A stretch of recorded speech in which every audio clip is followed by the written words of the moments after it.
나를 체포한 당신이 누구의 명을 따르는 도사인지 모르겠소만 나는 연산군의 장인이오. 나를 체포한 이를 임금이 아시면 도사를 그냥 두지 않을 것이오. 여봐라, 형리는 저자를 형틀에 묶어라. 나는 왕명에 의해 지방관리와 토호 세력의 비리를 규찰하는 전라도사이다. 너의 죄상은 백성들의 탄원에 의해 그 죄상이 명명백백 밝혀졌다. 천민인 신분을 망각하고 임금의 총애를 받는 후궁인 여식의 권세를 믿고 호가호위하며 고을 관리들과 양린들을 수탈해왔다. 나는 임금이 총애하는 왕비의 아버지요. 한양으로 보내주시오. 조정에 가서 장인인 임금 앞에 사실을 말해 그대의 죄상을 낱낱이 아뢰겠소. 가상하도다. 내가 아직도 내 죄를 모르는 것이냐? 여러 명의 나주 목사와 전라 관찰사를 조정에 모함하여 그들의 관직을 박탈하였으며 이웃 백성들의 전답, 재물뿐만 아니라 임자 있는 아녀자를 강제로 겁탈하여 양민의 가정을 파괴하였으며 실로 패악한 행실이 극에 달하여 백성의 원망이 하늘을 찌르고 있다. 그러므로 조정의 권세만을 믿고 날뛰는 너를 곤장으로 다스려 다시는 이러한 일이 일어나지 않도록 하겠다. 당장 나를 풀어주시오. 그렇지 않으면 그대도 사약을 받을 것이오. 정당한 법 집행 앞에 신분의 귀천이 따로 없다. 형리는 저자에게 곤장 20대를 백성들이 보는 앞에서 사정없이 내리치도록 하여라. 저자가 저지른 만행이 다시는 발생하지 않도록 이를 비리 척결에 본보기로 하겠다. 억울합니다. 살려주십시오. 나를 살려주면 내 딸인 왕비에게 말해 도사를 조정의 높은 벼슬에 앉히도록 해주겠소. 시끄럽다. 형리는 당장 치도곤으로 저 죄인을 치도록 하라. 곤장은 배를 저을 때 사용하는 노처럼 널찍한 형태의 형고이다. 곤에는 5종류가 있는데 작은 것을 소곤이라고 하며 가장 큰 것을 치도곤이라고 하였다. 치도곤은 길이 173cm, 너비 16cm, 두께 3cm로 성인 남성만한 큰 형고였으며 형을 집행하는 웬만한 옥졸이 쉽게 들기 힘들었으며 형틀에 묶인 죄인이 이를 제대로 맞으면 단 몇 대 만에 신체의 살점이 떨어져 나가고 뼈가 부스러지는 등 목숨을 연명하기 힘든 극형인 것이다. 오죽했으면 곤장형 집행 시 중죄인의 가족이 형을 담당하는 형리에게 돈을 써 곤장 한 대의 숨이 끊어지도록 청탁하였다는 이야기가 전한다.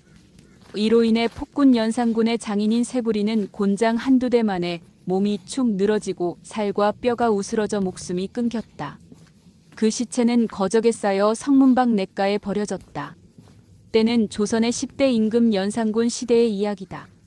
성종에 이어 왕위에 오른 연산군은 12년간 재위하면서 모사화와 갑자사화를 일으켜 많은 정적을 죽이고 패비윤 씨와 관련된 많은 직계혈족 친족을 살상하는 등 패륜을 일삼았으며 지나친 연회와 사냥, 음행 등 폭정을 자행하다가 중종 반정으로 폐위된 폭군이다. 당시 연산군은 전국의 채홍사와 채청사 등을 파견하여 젊은 여자와 좋은 말을 구해오게 하였다.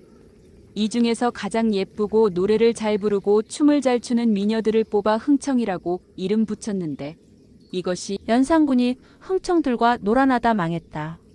라는 흥청망청의 유래가 되었다. 연산군이 채홍사를 통해 조선 팔도의 처자와 여인들을 데려가던 때 후궁으로 선발된 여인만 수백 명에 달하였다. 이때 전라도 나주에 살고 있는 쇠불이라는 사람의 딸이 연산군의 후궁이 되어 총애를 받았다. 쇠불이는 여식과 임금의 권력을 믿고 자신의 세를 과시하였는데 주변 읍의 수령은 물론 관찰사까지 위협할 정도였다. 당시 놀제는 지방관리의 감찰과 규찰, 과거 시험을 담당하는 관직에 자원하여 전라도사로 부임하였는데 불의에 타협하거나 굴복하지 않은 강직한 성격의 놀제는 부임하자마자 백성의 원망이 하늘을 찌르는 쇠부리를 잡아 죄상을 확인한 후 형리로 하여금 곤장을 치게 하여 죽게 하였다. 이후 놀제는 나주 목사에게 왕의 장인을 죽게 한 사실을 알리고 조정에 올릴 사직서를 제출한 다음 이를 조정에 보고하기 위해 한양으로 올라가던 중이었다. 놀제가 지금의 장성 이밤산 갈제 갈림길에 이르렀을 때 범상치 않은 고양이 한 마리가 놀제가 탄 마피를 온몸으로 막아섰다. 고양아, 무슨 일이냐? 왜 내가 탄 말을 가로막는 것이냐? 야옹, 말에 탄 도사님은 내가 앞서는 이 길을 따라 오시오. 그래, 너의 몸짓 발짓으로 하는 음성이 우리 말을 하는 것처럼 들리니 신통하도다. 정녕 내가 가야 할 길을 내가 아는 것이냐? 이곳 이밤산 신령의 영험한 계시에 의하면 지금 한양에서 내려오는 금부도사가 오는 길을 피해 금강산으로 가는 길을 택해야 도사님의 목숨을 구할 수 있다고 하였습니다. 그래, 내 말을 믿고 따라가기는 간다만 내 팔자가 죽을 목숨인 것을 알았다는 말이구나. 도사님은 태어나실 때 이곳 이밤산의 종기로 태어난 분입니다. 그리하여 이밤산 신령의 신묘한 염력이 금강산의 고향이인 저에게 내려와 도사님을 이끄는 것입니다. 그래, 고맙구나. 내 이 은혜를 어찌 갚아야 할지 모르겠구나. 마침 길을 바꿔가는 도중 연산군의 금부도사가 눌제에게 줄 사약을 가지고 내려오던 도중이었는데 고양이 때문에 길이 엇갈리게 되었다. 눌제는 고양이의 영험한 길 안내 때문에 위기를 모면한 것이다. 이후 눌제는 고양이가 이끄는 대로 태백산맥 종주인 금강산의 정양사에 도착했다. 부지런히 말을 달려 꼬박 10여일 만에 절에 도착한 것이다. 고양아, 수고 많았다. 내 너의 신묘한 행적을 기록에 남겨 대대손손 전하게 하겠노라. 야옹 산신령의 계시로 도사님을 안내한 저의 임무는 여기까지입니다. 부디 한양에 다시 나가는 날까지 옥체 보존하시어 큰 뜻을 펼치소서. 그래, 나를 구해준 너의 은혜를 평생 잊지 않고 살아가겠다. 이어서 눌제는 주지 스님을 찾아 자신이 고양이를 따라 이곳까지 따라오게 된 연유를 설명하며 잠시 거처하기를 청했다. 그래요. 이 묘동이는 우리 정양사가 애지중지 키우는 고양이로 한 20여일 전부터 안 보이길래 절을 나간 것으로 알았는데 자비로운 부처님의 염력으로 이곳까지 오게 된 것이 다행으로 생각됩니다. 감사합니다. 주지 스님.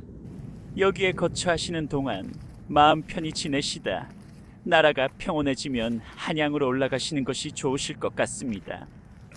폭군 연산이 권력을 잡은 지도 벌써 10여 년이 지났군요. 사필규정이라 역사는 언젠가 올바른 방향으로 나아갈 것입니다. 나무 아미타불.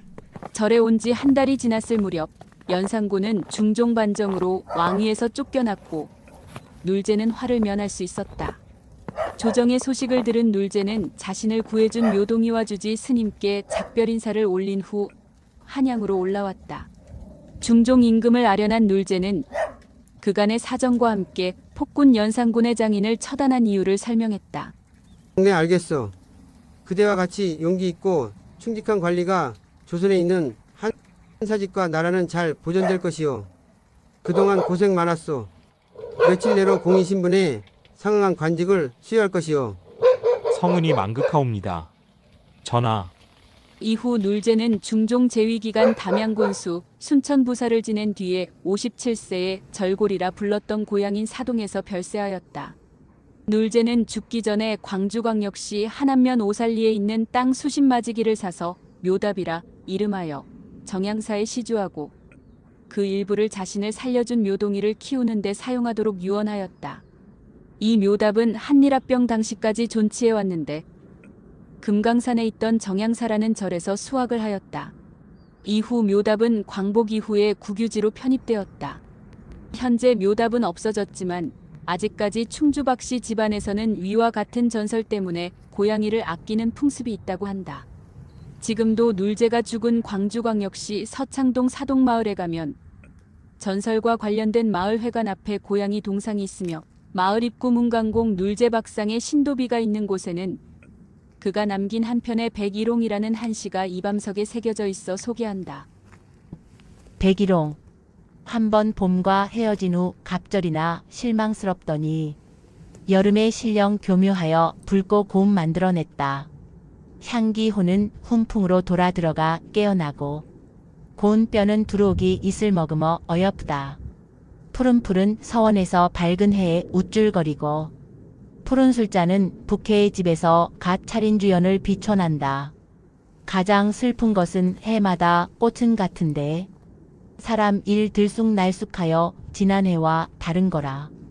백일홍을 비롯한 그의 한시를 접한 조선 제22대 임금인 정조는 눌제시 전반에 대해 청하며 고고하고 담백하여 저절로 한없는 맛이 있고 후인이 미칠 수 있는 바가 아니다. 나아가 당대 뛰어난 시인들의 장점을 다 갖춘 최고의 시인이다. 라고 평가하였다. 한편 전설에 나오는 눌제 박상은 1474년 전라도 광산군 서창면 절골에서 태어나 조선 중종 때 여러 관직을 지내다 57세를 일기로 타계한 인물이다.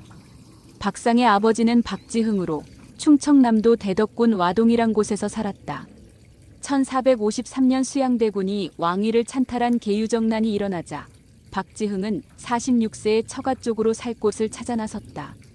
박지흥은 노령산맥을 넘다 날이 저물어 허술한 산막을 찾아가 하룻밤 쉬어갈 것을 청하였다. 주인 노파는 반갑게 맞이했지만 이 부부에게 노파는 귀공의 부부가 이곳에 들어와 쉬어가는 곳은 다행이지만 한번 이 산막에 든 이상 이곳 이밤산 산신령께 자기의 죄를 고백하고 용서를 받지 않는 한 살아갈 수 없는 집입니다. 라고 말하였다. 박지흥은 임금을 버리고 자신만 살 길을 찾아 길을 떠난 것이 큰 죄라고 생각하여 밤새 산신령께 자신의 죄를 고백하고 용서를 빌었다. 빌다 쓰러져 잠이 든 지흥의 꿈에 나타난 산신령은 내 죄를 잘 알고 있으니 다행이다. 그러나 불의를 보고 의분을 느낀 그 심정도 알만하여 내가 살 곳을 골라줄 터이다. 밖에 나가 내가 메어둔 쌍말을 타고 가다가 말이 멈추는 곳에 말 한 피를 메어 표를 해두고 돌아오시오. 라고 말하였다. 박지흥이 산신령이 시키는 대로 하자 이밤산 산신령의 쌍마는 광주목 방화동 박마산 남쪽에 이르러 멈추었다. 쌍마 중 한 마리를 메어놓고 백마를 타고 이밤산으로 되돌아가는 도중에 박지흥은 꿈에서 깨었다. 이후 지흥은 아내와 함께 신령이 꿈에서 지정해준 방화동에 이르러 자리를 잡았는데 방화동 북쪽의 박마산은 오늘날 백마산으로 이름이 바뀌었다. 이곳에 터를 잡은 지 2년 후 부인 하동정 씨가 죽자 박지흥은 동네의 서 씨와 결혼하여 8년 만에 큰아들 닥정을 낳았다. 1463년 8월의 어느 날 지흥은 부인 서 씨와 함께 고향을 찾아 갈제를 넘다 이밤산 아래에 있는 산막에서 하룻밤을 지냈다. 부인 서 씨는 꿈에 이밤산 위에 있는 큰 바위가 굴러내려와 서 씨의 치마폭으로 들어오는 태몽을 꾸었다. 이듬해 5월에 둘째 아들이 태어났는데 박지흥은 아이의 태몽을 따라서 아명을 이밤이라 하였고 뒤에 상서로울 상으로 고쳤다. 눌제 박상은 15세에 아버지를 여의고 23세에 진사에 입격한 뒤 29세에 시강원을 거쳐 32세에 전라도사가 되었다. 이 당시 조선시대의 지방도사는 지방관리의 불법을 규찰하고 여러 과실을 주관하는 관직이었다. 박상이 전라도사가 된 당시 조정에는 폐륜 연산군이 왕위에 있었던 때였다. 이때 나주에 사는 황세불이라는 사람의 딸이 있었는데 이 딸이 연산군의 총애를 받게 되자 황세불이는 나주 목사를 부리고 토지를 강탈하거나 남의 처자를 빼앗는 등 세도를 부려 일대의 원성이 잦았다. 이에 나주 목사가 황세불이의 행패를 고발하려 했지만 그럴 때마다 황세불이는 즉시 딸에게 소식을 전해 나주 목사의 관직을 박탈하도록 하였다. 하지만 박상은 의협심이 강직하여 1506년 8월에 나주로 내려가 황세불이를 때려 죽였다. 이후 박상은 바로 나주 목사에게 사직서를 전한 다음 왕에게 자기가 쇠구리에게 행한 처분을 자백하기 위해 한양길에 올랐다. 그러나 박상이 이밤산 갈제에 이르렀을 때 범상치 않은 큰 고양이가 길을 막아서며 타고 가던 말을 멈춰 세웠다. 박상은 평소 한간에 떠도는 사람보다 뛰어난 고양이의 신통한 능력을 들어서 인지하고 있었던 터라 그 모습을 이상하게 여겼다. 박상은 고양이가 마치 자신을 따라오라고 신용하는 것을 보고 그 고양이를 따라 길을 바꿔 말을 타고 달려갔다. 며칠을 달려 고양이가 박상을 데려간 곳은 금강산에 있는 정양사였다. 정양사 주지는 절에 있던 묘동이가 박상과 함께 돌아온 사정을 듣고 박상에게 부처님의 염력이 미친 것으로 생각하여 난세가 잠잠해질 때까지 머물게 해주었다. 연산군은 자신의 비로부터 박상이라는 전라도사가 비의 아버지를 죽였다는 말을 듣고는 금부도사를 시켜 박상에게 사약을 내려 벌하려 했다. 하지만 금부도사는 박상이 상경하던 길과 엇갈려 정양사에 은신한 박상을 찾을 수가 없었다. 한 달쯤 지날 무렵 연산군은 중종반정으로 왕위에서 쫓겨났고 박상은 화를 면할 수 있었다. 눌제 박상과 묘답에 관한 본설화는 광주 지역에 다수 전해지고 있는 오살리의 괴밥살이와 박눌제와 고양이 등의 설화와 현지 탐방에 의한 창작 전설임을 밝힌다.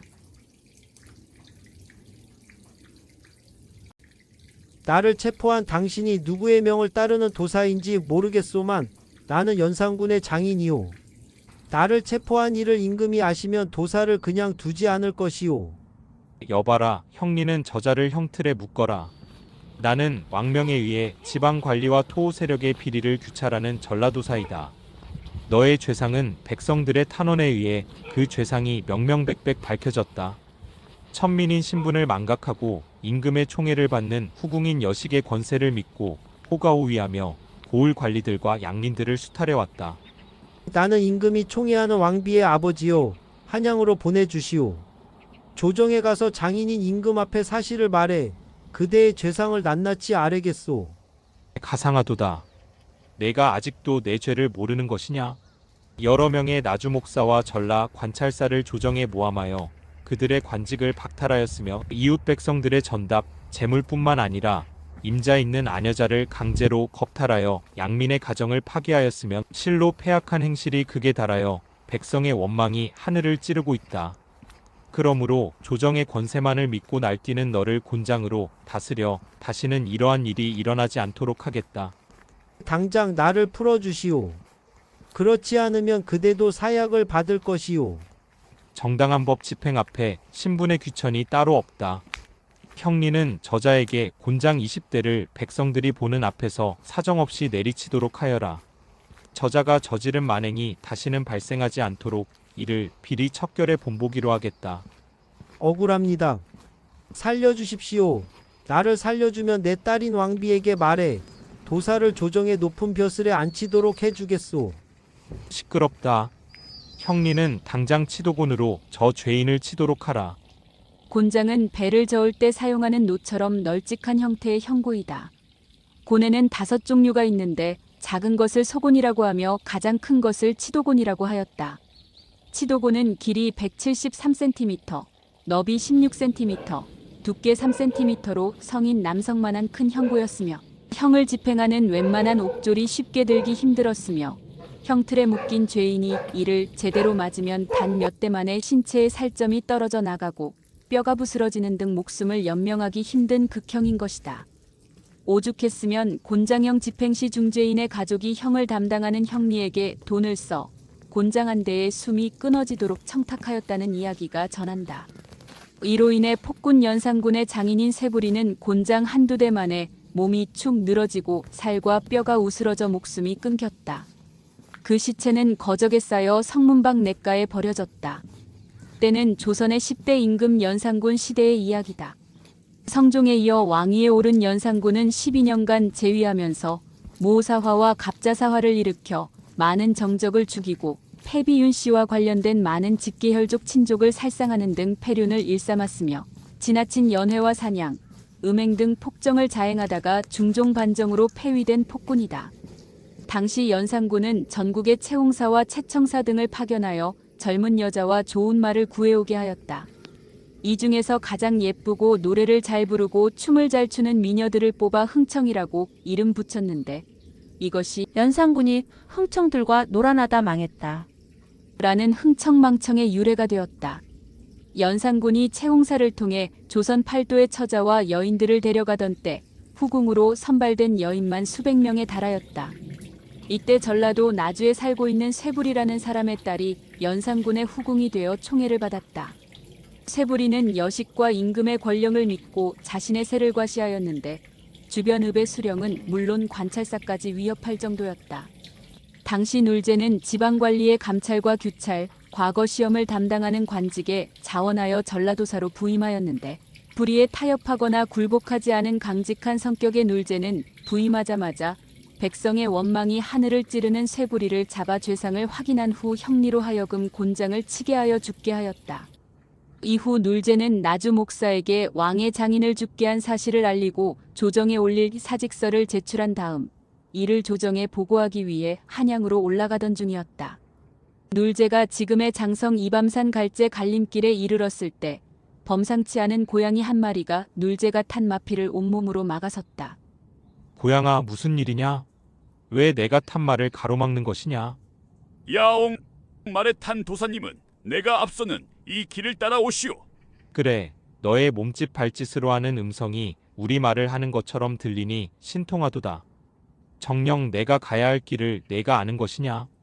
이곳 이밤산 신령의 영험한 계시에 의하면 지금 한양에서 내려오는 금부도사가 오는 길을 피해 금강산으로 가는 길을 택해야 도사님의 목숨을 구할 수 있다고 하였습니다. 그래, 내 말을 믿고 따라가기는 간다만 내 팔자가 죽을 목숨인 것을 알았다는 말이구나. 도사님은 태어나실 때 이곳 이밤산의 종기로 태어난 분입니다. 그리하여 이밤산 신령의 신묘한 염력이 금강산의 고향이인 저에게 내려와 도사님을 이끄는 것입니다. 그래, 고맙구나. 내 이 은혜를 어찌 갚아야 할지 모르겠구나. 마침 길을 바꿔가는 도중 연산군의 금부도사가 눌제에게 줄 사약을 가지고 내려오던 도중이었는데 고양이 때문에 길이 엇갈리게 되었다. 눌제는 고양이의 영험한 길 안내 때문에 위기를 모면한 것이다. 이후 눌제는 고양이가 이끄는 대로 태백산맥 종주인 금강산의 정양사에 도착했다. 부지런히 말을 달려 꼬박 10여일 만에 절에 도착한 것이다. 고양아, 수고 많았다. 내 너의 신묘한 행적을 기록에 남겨 대대손손 전하게 하겠노라.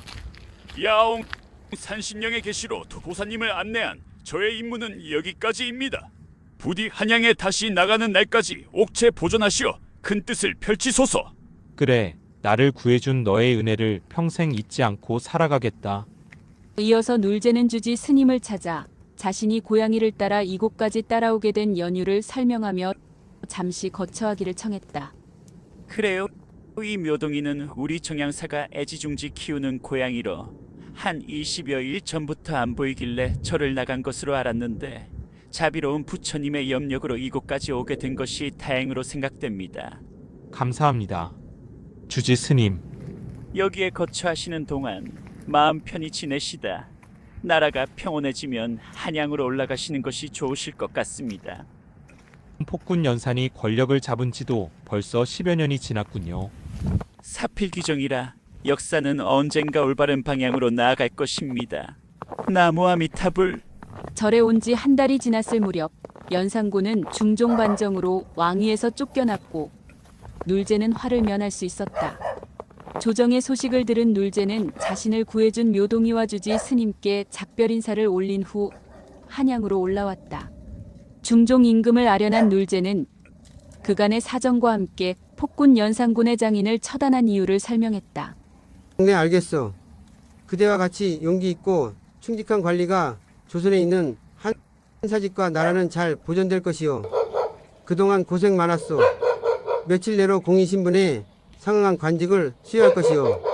성은이 만극하옵니다. 전하. 이후 눌제는 중종 재위기간 담양군수 순천부사를 지낸 뒤에 57세에 절골이라 불렀던 고향인 사동에서 별세하였다. 눌제는 죽기 전에 광주광역시 한안면 오살리에 있는 땅 수십마지기를 사서 묘답이라 이름하여 정양사에 시주하고 그 일부를 자신을 살려준 묘동이를 키우는 데 사용하도록 유언하였다.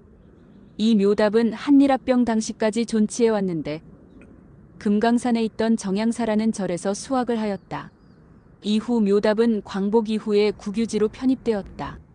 현재 묘답은 없어졌지만 아직까지 충주박씨 집안에서는 위와 같은 전설 때문에 고양이를 아끼는 풍습이 있다고 한다. 지금도 눌제가 죽은 광주광역시 서창동 사동마을에 가면 전설과 관련된 마을회관 앞에 고양이 동상이 있으며 마을 입구 문강공 눌제박상의 신도비가 있는 곳에는 그가 남긴 한 편의 백일홍이라는 한시가 이밤석에 새겨져 있어 소개한다. 백일홍. 한 번 봄과 헤어진 후 갑절이나 실망스럽더니 여름에 신령 교묘하여 붉고 고움 만들어냈다. 향기호는 훈풍으로 돌아 들어가 깨어나고 고운 뼈는 두루옥이 이슬 머금어 어여쁘다. 푸른풀은 서원에서 밝은 해에 우쭐거리고 푸른 술자는 북해의 집에서 갓 차린 주연을 비춰난다. 가장 슬픈 것은 해마다 꽃은 같은데 사람 일 들쑥날쑥하여 지난 해와 다른 거라. 백일홍을 비롯한 그의 한시를 접한 조선 제22대 임금인 정조는 눌제시 전반에 대해 청하며 구구하고 담백하여 저절로 한없는 맛이 있고 후인이 미칠 수 있는 바가 아니다. 나아가 당대 뛰어난 시인들의 장점을 다 갖춘 최고의 시인이다. 라고 평가하였다. 한편 전설에 나오는 눌제박상은 1474년 전라도 광산군 서창면 절골에서 태어나 조선 중종 때 여러 관직을 지내다 57세를 일기로 타계한 인물이다. 박상의 아버지는 박지흥으로 충청남도 대덕군 와동이란 곳에서 살았다. 1453년 수양대군이 왕위를 찬탈한 계유정난이 일어나자 박지흥은 46세에 처가 쪽으로 살 곳을 찾아 나섰다. 박지흥은 노령산맥을 넘다 날이 저물어 허술한 산막을 찾아가 하룻밤 쉬어갈 것을 청하였다. 주인 노파는 반갑게 맞이했지만 이 부부에게 노파는 귀공의 부부가 이곳에 들어와 쉬어가는 곳은 다행이지만 한 번 이 산막에 든 이상 이곳 이밤산 산신령께 자기의 죄를 고백하고 용서를 받지 않는 한 살아갈 수 없는 집입니다. 라고 말하였다. 박지흥은 임금을 버리고 자신만 살 길을 찾아 길을 떠난 것이 큰 죄라고 생각하여 밤새 산신령께 자신의 죄를 고백하고 용서를 빌었다. 빌다 쓰러져 잠이 든 지흥의 꿈에 나타난 산신령은 내 죄를 잘 알고 있으니 다행이다. 그러나 불의를 보고 의분을 느낀 그 심정도 알만하여 내가 살 곳을 골라줄 터이다. 밖에 나가 내가 메어둔 쌍말을 타고 가다가 말이 멈추는 곳에 말 한 피를 메어 표를 해두고 돌아오시오. 라고 말하였다. 박지흥이 산신령이 시키는 대로 하자 이밤산 산신령의 쌍마는 광주목 방화동 박마산 남쪽에 이르러 멈추었다. 쌍마 중 한 마리를 메어놓고 백마를 타고 이밤산으로 되돌아가는 도중에 박지흥은 꿈에서 깨었다. 이후 지흥은 아내와 함께 신령이 꿈에서 지정해준 방화동에 이르러 자리를 잡았는데 방화동 북쪽의 박마산은 오늘날 백마산으로 이름이 바뀌었다. 이곳에 터를 잡은 지 2년 후 부인 하동정 씨가 죽자 박지흥은 동네의 서 씨와 결혼하여 8년 만에 큰아들 닥정을 낳았다. 1463년 8월의 어느 날 지흥은 부인 서 씨와 함께 고향을 찾아 갈제를 넘다 이밤산 아래에 있는 산막에서 하룻밤을 지냈다. 부인 서 씨는 꿈에 이밤산 위에 있는 큰 바위가 굴러내려와 서 씨의 치마폭으로 들어오는 태몽을 꾸었다. 이듬해 5월에 둘째 아들이 태어났는데 박지흥은 아이의 태몽을 따라서 아명을 이밤이라 하였고 뒤에 상서로울 상으로 고쳤다. 눌제 박상은 15세에 아버지를 여의고 23세에 진사에 입격한 뒤 29세에 시강원을 거쳐 32세에 전라도사가 되었다. 이 당시 조선시대의 지방도사는 지방관리의 불법을 규찰하고 여러 과실을 주관하는 관직이었다. 박상이 전라도사가 된 당시 조정에는 폐륜 연산군이 왕위에 있었던 때였다. 이때 나주에 사는 황세불이라는 사람의 딸이 있었는데 이 딸이 연산군의 총애를 받게 되자 황세불이는 나주 목사를 부리고 토지를 강탈하거나 남의 처자를 빼앗는 등 세도를 부려 일대의 원성이 잦았다. 이에 나주 목사가 황세불이의 행패를 고발하려 했지만 그럴 때마다 황세불이는 즉시 딸에게 소식을 전해 나주 목사의 관직을 박탈하도록 하였다. 하지만 박상은 의협심이 강직하여 1506년 8월에 나주로 내려가 황세불이를 때려 죽였다. 이후 박상은 바로 나주 목사에게 사직서를 전한 다음 왕에게 자기가 쇠불이에게 행한 처분을 자백하기 위해 한양길에 올랐다. 그러나 박상이 이밤산 갈제에 이르렀을 때 범상치 않은 큰 고양이가 길을 막아서며 타고 가던 말을 멈춰 세웠다. 박상은 평소 한간에 떠도는 사람보다 뛰어난 고양이의 신통한 능력을 들어서 인지하고 있었던 터라 그 모습을 이상하게 여겼다. 박상은 고양이가 마치 자신을 따라오라고 신용하는 것을 보고 그 고양이를 따라 길을 바꿔 말을 타고 달려갔다. 며칠을 달려 고양이가 박상을 데려간 곳은 금강산에 있는 정양사였다. 정양사 주지는 절에 있던 요동이가 박상과 함께 돌아온 사정을 듣고 박상에게 부처님의 염력이 미친 것으로 생각하여 난세가 잠잠해질 때까지 머물게 해주었다. 연산군은 자신의 비로부터 박상이라는 전라도사가 비의 아버지를 죽였다는 말을 듣고는 금부도사를 시켜 박상에게 사약을 내려 벌하려 했다. 하지만 금부도사는 박상이 상경하던 길과 엇갈려 정양사에 은신한 박상을 찾을 수가 없었다. 한 달쯤 지날 무렵 연산군은 중종반정으로 왕위에서 쫓겨났고 박상은 화를 면할 수 있었다. 눌제 박상과 묘답에 관한 본 설화는 광주 지역에 다수 전해지고 있는 오살리의 괴밥사리와 박놀제와 고양이 등의 설화와 현지 탐방에 의한 창작 전설임을 밝힌다.